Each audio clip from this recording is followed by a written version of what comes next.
Maraton Demante vaikus ja meil on juba teine blog, teine 3 ja teine blogi nimetus on Mina olen oma mõistuse ja selguse arhitekt.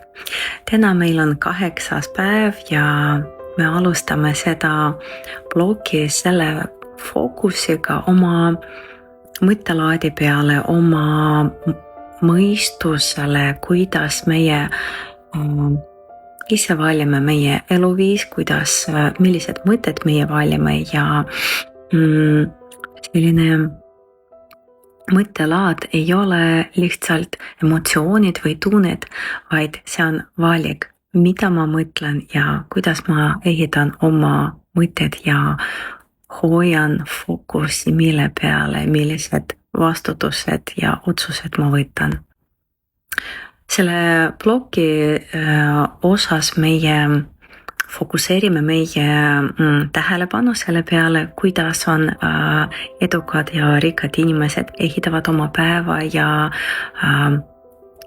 teevad oma prioriteedid elus ja päevas.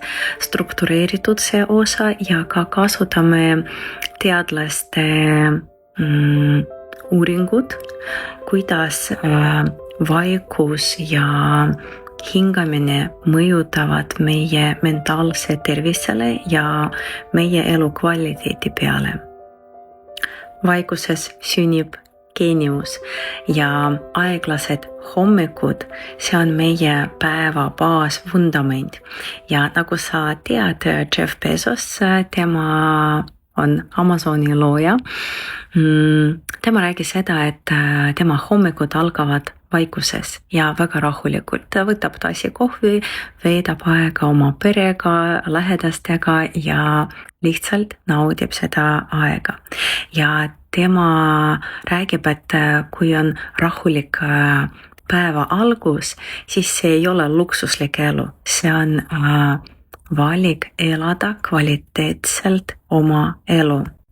Sa ei pea midagi muuta täna elus, aga võta 10 minutit, pane äratuskell 10 minutit varem, kui tavaliselt sa ärkad üles ja võta need 10 minutit aega lihtsalt olemiseks ja pidurdamiseks selles hetkes, kus sa oled praegu. 10 minutit, lihtsalt hinga, lihtsalt jälgi, mis sinu ümber, mis on aknast sa näed. Ja õhtul, kui sa lõpetad päeva ja vaatad, kuidas sul päev läks, mõtle selle peale, mis on muutunud, kui sa alustasid aeglaselt oma päeva.